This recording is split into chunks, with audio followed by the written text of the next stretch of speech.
पाकिस्तानचा सूचना मंत्री अताउल्लाह तरार यांनाही भारताचा झटका। तरार यांचंही ट्विटर अकाउंट भारतात बॅन। पहलगाम हल्ल्यामुळे भारत पाकिस्तानवर हल्ला करू शकतो असा दावा तरार यांच्याकडून करण्यात आला होता। भारताकडून पाकिस्तानला आणखी एक दणका। पाकिस्तानचे पंतप्रधान शहबाज शरीफचं युट्यूब चॅनल भारतात बॅन। यासह माजी पंतप्रधान इम्रान खानचं इंस्टाग्राम अकाउंट भारताकडून बंद। पाकिस्तान बॅलिस्टिक क्षेपणास्त्राची चाचणी घेण्याच्या तयारीत। भारताला पोकळ धमकी देण्याचा पाकचा सिलसिला सुरूच। या आठवड्यात चाचणी घेण्याची तयारी करण्यात येत असल्याची माहिती। पाकिस्तानकडून शस्त्रसंधीचं सलग 9व्या दिवशी उल्लंघन। एलओसी जवळील कुपवारा भागात पाककडून गोळीबार। भारतीय सैन्याकडून पाकला जशास तसं उत्तर। भारताच्या कारवायांमुळे पाकिस्ताननं मागितली मित्र राष्ट्रांकडे मदत। भारतावर दबाव टाकण्यासाठी मित्र राष्ट्रांकडे मदत मागितली। भारताच्या लष्करी कारवाईची पाकिस्तानला भीती। पाकिस्तानकडून पीओकेतील रहिवाशांना जीवनावश्यक वस्तूंचा साठा करण्याचं आवाहन। भारताकडून होणाऱ्या संभाव्य हल्ल्याच्या पार्श्वभूमीवर पाकिस्तानातील हवाई क्षेत्र दररोज 8 तास बंद। कराची आणि लाहोर विमानतळावर हाय अलर्ट। उत्तर प्रदेशात गंगा एक्सप्रेसवेवर लढाऊ विमानांचं नाईट लँडिंग। राफेल, जॅग्वार आणि मिराज सारख्या लढाऊ विमानांचं टेक ऑफ आणि लँडिंग ड्रिल। आपत्कालीन परिस्थितीत एक्सप्रेसवेवर विमानांचं लँडिंग करता येणार। भारत क्षेपणास्त्र चाचणी करणार। 7 मे रोजी कर्नाटकच्या करवार क्षेत्रात मिसाईल चाचणी। जम्मू काश्मीर हायकोर्टाचा 10 नागरिकांना दिलासा। कागदपत्रांची पडताळणी होईपर्यंत पाकिस्तानला पाठवू नका। 10 जणांना अटारी बॉर्डरवरून काश्मीरला सुखरूप पोहोचवलं। पहलगाम हल्ल्याच्या निषेधार्थ जर्मनीमध्ये मोर्चाचं आयोजन। जर्मनीतील भारतीय वंशाच्या लोकांकडून पहलगाम हल्ल्याचा निषेध। जर्मनीची राजधानी बर्लिनमध्ये पहलगाम हल्ल्याचा निषेध मोर्चा।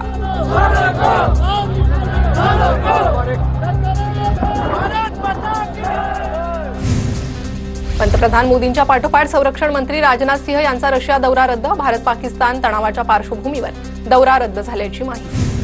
पाकिस्तान भारताला नोटीस जारी करणार। सिंधू पाणी करार स्थगित करण्यावरून नोटीस देणार। पाकिस्तानकडून औपचारिक नोटीस पाठवली जाणार।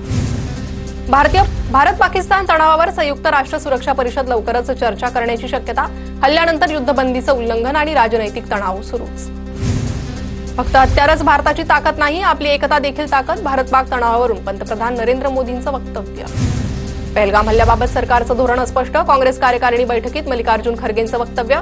तर दहशतवादाविरोधी कारवाईबाबत विरोधक सरकारसोबत असल्याचीही भूमिका। पहलगाम हल्ल्यानंतर रत्नागिरीच्या किनारपट्टीवरील बंदरांची विशेष काळजी। सुरक्षेच्या दृष्टीनं सजग आणि जागरूक राहण्यासाठी बंदरात कोम्बिंग ऑपरेशन। रत्नागिरी, रायगड आणि सिंधुदुर्गच्या विविध बंदरात शोध मोहीम। मुख्यमंत्री व्हावं असं मलाही वाटतं, पण तसं झालं नाही। पण एक ना एक दिवस मी मुख्यमंत्री होईन। उपमुख्यमंत्रीपदी राहण्याची हॅट्रिक करणाऱ्या अजित पवारांकडून खंत व्यक्त। जळगावच्या रावेर तालुक्यात खडसेंना धक्का बसणार। खडसेंचे निकटवर्तीय दीपक पाटलांसह काही कार्यकर्ते सोडचिठ्ठी देणार। अजित पवारांच्या राष्ट्रवादीत आज मुंबईत पक्षप्रवेश करणार।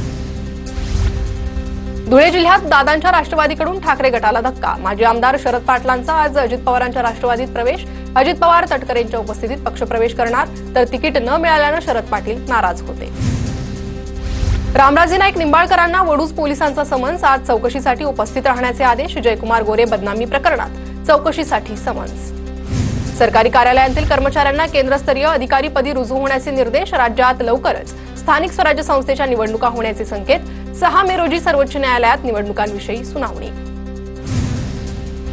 अभिनेत्री छाया कदमला वन खात्याची नोटीस। छाया कदमवर वन्यजीव संरक्षण अधिनियम 1972चा भंग केल्याचा ठपका।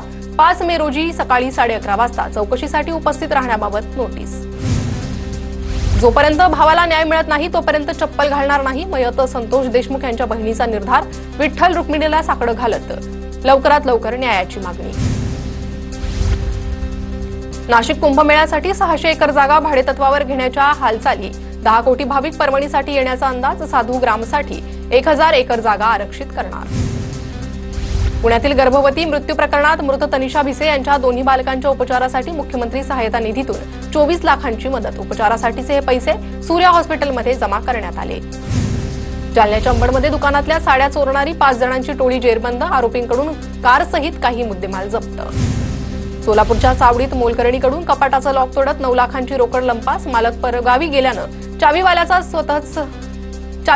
स्वतःचं घर असल्याचं भासवत कपाटाचं लॉक तोडलं। चावडी पोलीस स्टेशनमध्ये गुन्हा दाखल।